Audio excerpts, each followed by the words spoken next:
যে ইনভেস্টিগেশন করেছেন তার কিছু অংশ শেখ হাসিনার মামলার সাথে সংশ্লিষ্ট হওয়ায় তা তুলে ধরেছেন।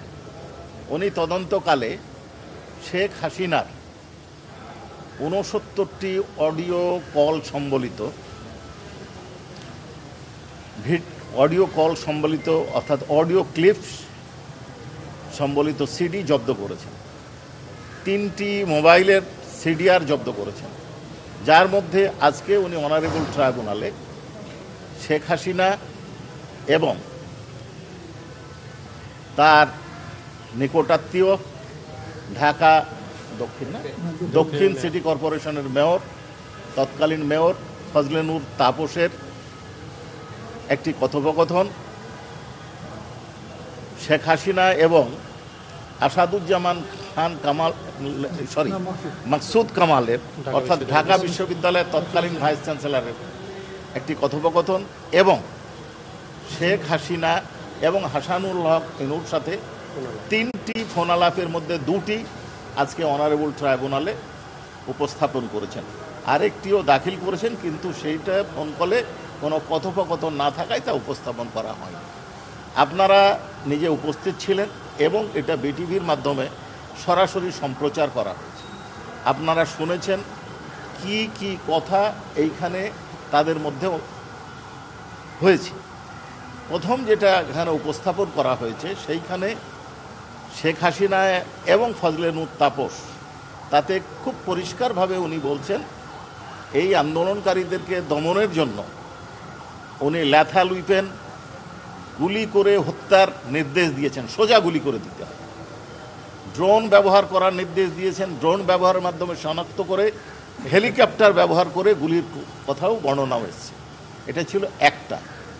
দ্বিতীয় হচ্ছে শেখ হাসিনা এবং মকসুদ কামাল সাহেবের যে ফোনালাপ, তাতে দেখা যাচ্ছে উনি ছাত্রদেরকে রাজাকারের সাথে তুলনা করেছেন এবং বলেছেন যে ছাত্ররা রাজাকার বলেছে নিজেদের। আপনারা শুনেছেন যে ছাত্রদের স্লোগান কী ছিল, যে আমরা চাইলাম অধিকার, হয়ে গেলাম রাজাকার। এইটাকে উনি অপব্যাখ্যা করে ছাত্রদেরকে রাজাকার বলে ট্যাগ দিয়েছেন এবং তাদেরকে বলেছেন যে এরাকে অন্য রাজাকারদেরকে ফাঁসি দিয়েছি, এদেরকেও মেরে ফেলা হবে, ফাঁসি দেওয়া হবে। এবং ঢাকা বিশ্ববিদ্যালয়ের ভাইস চ্যান্সেলর মহোদয় একজন শিক্ষক হিসাবে যে ধরনের কথাবার্তা বলেছেন, সন্ত্রাসী লালনের প্রক্রিয়ার যে বর্ণনা দিয়েছেন তা অত্যন্ত দুঃখজনক। উনি সন্ত্রাসীদের কিভাবে লালন করবেন, কিভাবে ব্যবহার করবেন, তারা কি করবেন তার একটা বর্ণনা দিয়েছেন। যাই হোক, তার মামলা আজকের বিবেচ্য বিষয় নয়।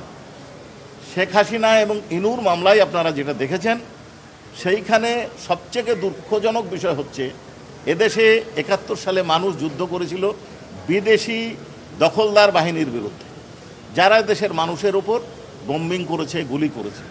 এদেশের একজন সরকার প্রধান যিনি তাকে নির্বাচিত দাবি করেন, তিনি জনগণের বিরুদ্ধে ৩৬ সেনা এবং হেলিকপ্টার ব্যবহার করে গুলি করার নির্দেশ দিচ্ছেন, বম্বিং করার নির্দেশ দিচ্ছেন। এর চেয়ে দুঃখজনক আর কিছু হতে পারে না।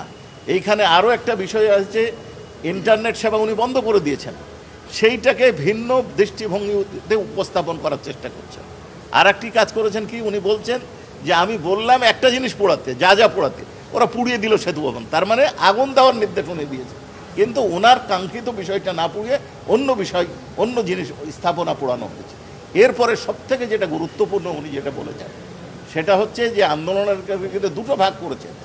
এক হচ্ছে নাশকতাকারী, উনি ওনাদের ভাষায় যাদেরকে উনি মেরে ফেলার সিদ্ধান্ত নিয়েছেন জঙ্গি নাটকের নামে, এবং বলে দেওয়া হবে যে জঙ্গিদেরকে মেরে ফেলাতে হয়েছে, ছাত্রদেরকে ঘরে ফিরে যেতে বলা হয়েছে।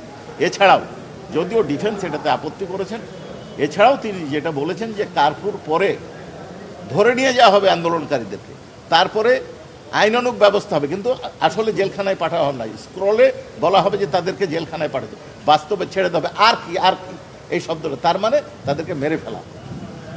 এর বেশি যা হয়েছে আপনাদের সামনে হয়েছে, জাতি শুনেছে, এই বক্তব্য।